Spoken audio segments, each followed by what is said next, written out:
Oh, it's been a long time in this setup since you come here. How are you feeling? Yeah, I'm doing amazing. Yeah, I'm just so happy. Right, 2023 season ఇప్పుడు వస్తుంది. Yep, Yes, we're here. it's here, and we're already in between the first race. The FP1, FP2 are done, and there has been like some crazy surprise for us, and we can't be enough excited for this right now. And for a change, we have our executive producer also in the podcast today. He's sitting right here. Panda Yeah. is here. So somewhere towards the last season, and we felt that we need some brain power uh, to build our podcast to the next level. Anyway, welcome to the podcast, Panda. Welcome to the first podcast, ladies and gentlemen, of 2023, the Right Now Show. The Right Now Show Formula One. The Formula One Right Now Show. The show... show me Formula One this year show, whatever you want to call it. But today's podcast is going to be very short and very crisp, and it's going to be about a few pointers that we're going to be discussing, especially with so much happening this season already, right? So take it away, Abhinandan. I don't know what to say. Right, it's such an amazing time to be there in terms of the Formula One world. Right, Drive to Survive season 5 is actually released. We have unprecedented levels in terms of fan participation, new fans coming into the sport, right? Some controversial decisions, right, in terms of broadcasting, right, which we will speak about today. But we are actually looking and more concentrating on what's actually happening on the track, right? And the biggest ever thing, right, that's happening on the track, right, as of today, is Aston Martin coming back. Such an interesting thing, right? In our wildest dreams, we never imagined Aston Martin there. Sadly, Seb has left Aston Martin. If you guys don't know, or if you just need some bit of memory jogging, and Alonso's come. And something that we've seen in the FP2, right, and in the free practice sessions is that Alonso is just absolutely killing it. Yeah, we actually thought that Fernando Alonso being the king of bad decisions, we thought he's made like a very very very crappy decision this year. But then I feel like in the last 10-12 years, this has been his best decision, probably after Ferrari. Although when he was at Ferrari, like being in Ferrari is a privilege, but then he never got a good championship winning car even once. But being in Aston Martin, who would have thought? But Fernando used some crazy Sigma brains, and he's so lucky, and he's just killing it. I mean, the car looks superb, and he said today itself, like, I'm not gonna lie, this feels good. Yeah, I mean, just to sum up and end on that point is that there's just been a rapid amount of progress in terms of car development. We hear every team actually coming up and saying, "Hey, look, we are targeting this year to actually come up, right?" But we were expecting midfield, right? We were expecting them to lead in midfield, but suddenly today, we're expecting them to not only lead midfield but also challenge Mercedes, right? Yeah. And it's going to be interesting. And actually, I love how he's keeping it very modest. He's like, no, I still don't know, because the top two teams have been there for a while, so they have that experience, right? So I still don't know whether we are there yet or not. He's trying to be all modest. And people are like, Fernando, it's not suiting you, man. But what he's trying to say is that the real pace of that AMR 23 will be seen on track tomorrow. Not tomorrow, today. Today is, by the way, Saturday. And during the quali, we'll get to know who's actually the fastest, right? Because there's massive sandbagging happening from somebody out there. Are we going to get a Fernando Hamilton matchup, right, in the races? Is Aston Martin going to beat Mercedes? Definitely something to watch out for, right? Yeah. And speaking about rivalries, what do you think? Which is the best rivalry? Which is the spiciest rivalry that we're going to look at this year? There are a lot, but one I'm really excited about is the whole Max versus Checo rivalry. Because from a driver competency, driver talent, driver form point of view, definitely Max is right out there. But I think Checo has Checo has prepared something off season because of the things that are going on end of last season, especially in Brazil. By the way, Drive to Survive cut it out. There was no solid Max versus Checo rivalry, which was sad. But yeah, I mean, from the whole radio that we saw back in Brazil, where he said that is who he is, and things like that, you know. Uh, I think it's things are going to spice up definitely. So I think it's a make or break year for Perez, definitely. But one it's- person who's going to be watching this whole rivalry on the side is Daniel Ricciardo. He's Yeah. going to be like, guys, Yeah, I think- am watching this rivalry. Yeah, he's sitting in the Red Bull reserve driver seat, right? And then saying, maybe Perez, if you don't actually follow that line of being a second driver. I I'm think there. it's that's the whole goal Danny has in mind, that see, at some time Perez is going to get old. He's already 32, and not that Danny is any young, but any time it might happen that the pressure may take over Perez, and his performance might go for a toss, and that's the moment that Danny Rick is also waiting for. But do you think that's going to happen? Yes, definitely. Definitely going to happen, right? And it's going to lead to someone being hurt, right? And I think most probably Perez is going to be that victim, right? But I think also one more interesting thing, because we're speaking about rivalries, right? One rivalry that Are we we've speaking always... French right now? Bonjour. Bonjour. Yes. We're going to speak about the French rivalry, because there's been a lot of speculation as to why they became rivals, right? Yeah. Some speculation is very personal, right? Which may or may not should have come to the fore, right? G Stolz O's girlfriend, something like that. Yeah. Yeah, but I just hope that's not what it is. But it's going to be a very interesting thing, because both of them are very young, right? Both of them have the young blood in them. Both of them are Amitabh Bachchans of the French team Alpine. They're the young. No, they're the. What are they? What is Amitabh Bachchan? Actor, No, that. legend. No, that angry young men, right? Angry young men of- angry young men of Alpine and Okay. France.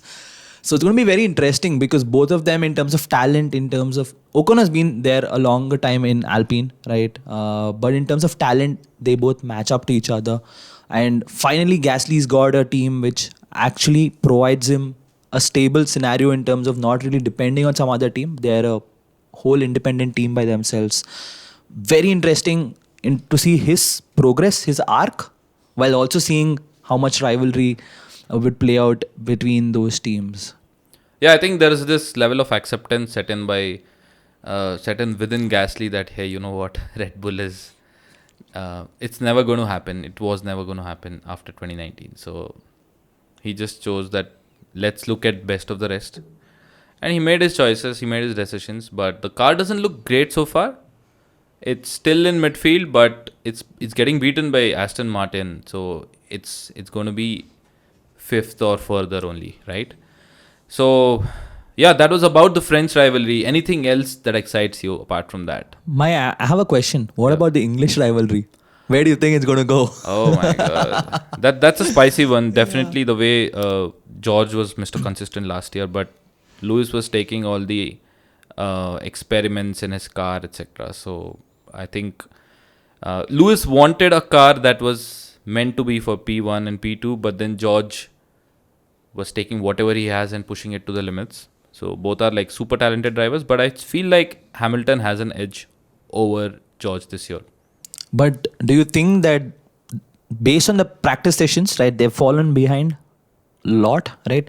Do you think again Hamilton would kind of play the whole last year's role of catch up in terms of being the team leader, actually trying to drive the development again, right? Let's not focus exactly on the races, right? Let's try to focus on our team and improving the team. Is it going to be back to the same strategy of what happens last year, and then again Russell walks away, right, doing it? I think he is still going to be the team leader because he's in that stage of his life where he understands the value of time and all that. He's not going to be impatient. He's way smarter when it comes to making decisions than Fernando. Fernando got lucky this time, but Lewis is going to take his time. Maybe he will, take up more experimentations, etc. with the car, with no side pods, right? That's the bigger question. Like, who knows? Yeah. Everyone has side pods, including us also. Side burns. Okay. Yeah. But crazy thing. We're talking about team leader. We have a team leader, right? We actually had last year a specific team leader, and I tell you what I'm referring to, right? Nick De Vries has actually come to AlphaTauri. He stood in for multiple people last year. He was probably the only guy who drove at least 2 or 3 teams last year, right? An interesting comment last time that was made was Nick De Vries could be a team leader, right? And and with Yuki Tsunoda actually spending 2 seasons at AlphaTauri, but Nick De Vries coming in, the rookie coming in, and then he may or may not be a team leader. That was a comment that was made, right? And it just gets to the whole fore in terms of what's going to happen to the rookies this year. Yeah, absolutely. Speaking of rookies and a lot about FP1, like, what are your bold predictions for this season?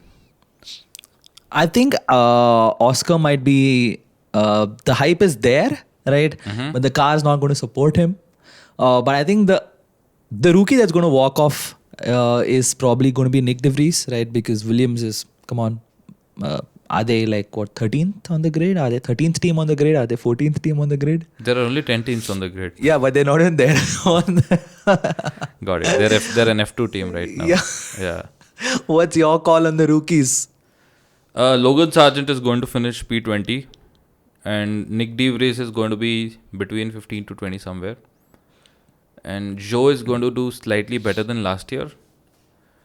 You're talking about rookies, so De Vries will be better, and Piastri will again struggle. I feel like he will be the Ricardo of this year, and you could already see it on FP1, FP2, etc. that Lando is somewhere in top 10, and Piastri is not. Piastri is similar to what Ricardo was last year, so he is going to struggle this year for sure. Were you surprised by what happened to McLaren, right? And then people predicting the doom of McLaren this season?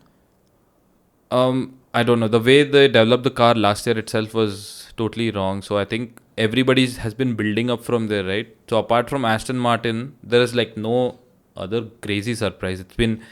It's been more or less consistent. It's just suddenly this Lawrence Stroll has done something crazy. Fernando has done something crazy, and that team has shot up. So it's still in cards. You can't say anything until the first race. So yeah. Lawrence Barrito says it's his 10th team on the grid, which is McLaren, even after Williams. Do you agree with that? I don't think so. But in terms of their growth chart, I think they are going that way. They're definitely not 10th. They're definitely not even... they're somewhere 6th probably, according to me. Also, who do you think is going to be the 2023 champion? I think predict the top 3, please. Yeah, let's get the ball, the globe. I can just see the future, right? Yeah, but I think looking at the globe or the ball, crystal ball. That's the right word. Looking at the crystal ball, my predictions are it's gonna be Max Verstappen again, and it's gonna be Red Bull.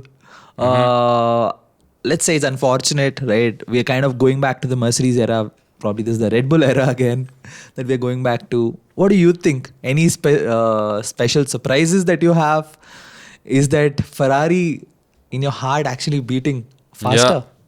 Ferrari is still going to be there in second place. You never know what Aston is going to do. But definitely Max is champion. And I can't predict what's going to happen. Like Seb said in one of his interviews, I have balls, but none of them are crystal. So I can't predict, but this is my bold prediction that Max is going to be the champion, and Checo. I don't think it's a bold prediction; it's a very obvious prediction right now.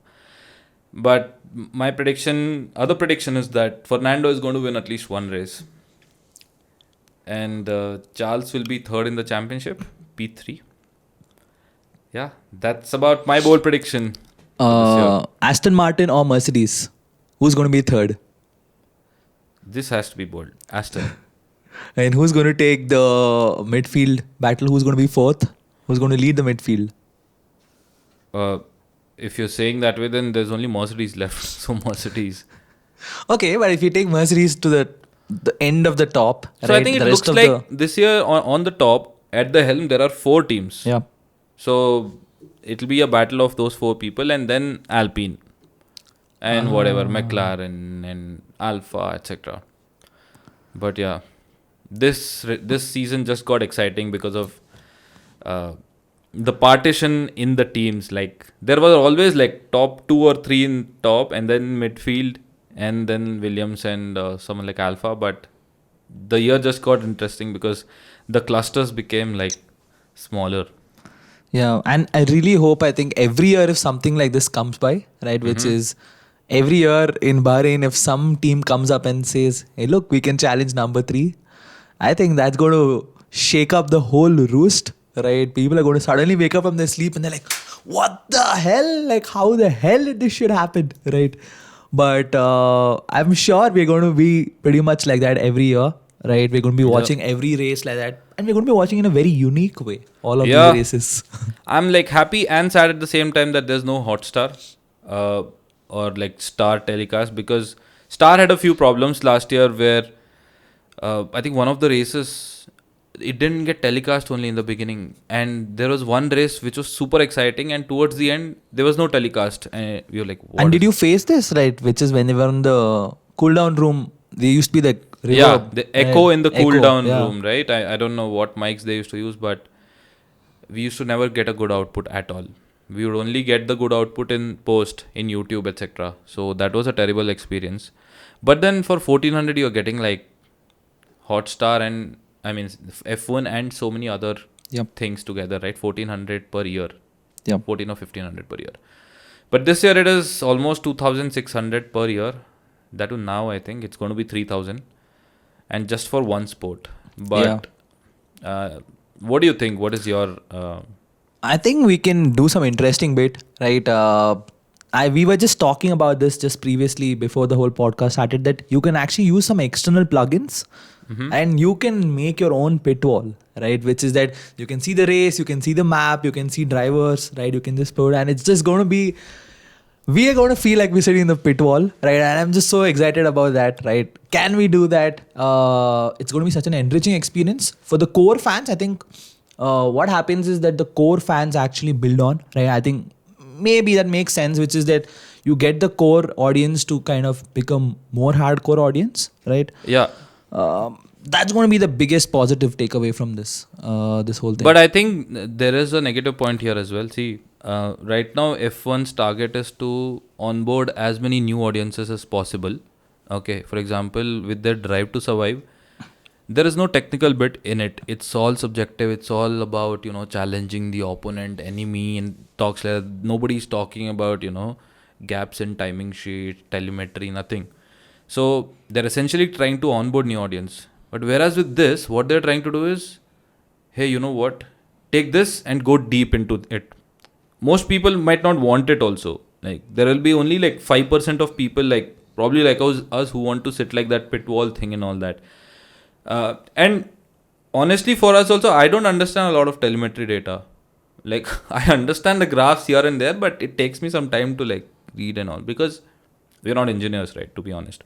So I don't know how much sense it will make for those people, right? Also, the second con being that there is a clause in the whole thing that race will be streamed only in one device, although the whole thing, everything can be shared in 5 devices, right? So now that is a sad thing. If 5 people are not able to share, then I'm like, what fun it is. We'll have to figure it out, I think, tomorrow's race, how it goes. If it's only one thing, then it's going to be like really sad, one device. A lot of Discord servers are opening up, a lot of Discord links. Honestly, like if you find some, please let us know. But it's time that we get a better, cheaper alternate for this, right? Yep. Yeah. Quick ask, right? Quick question. Vegas, hit or flop? Vegas is going to be a flop. What's Okay. your prediction? Yeah, I think the race, it's going to be a flop. Yeah, because, the hype like- is real, but end of the day, it's going to be reality and Instagram and stuff like that, right? So hype Yeah. versus reality.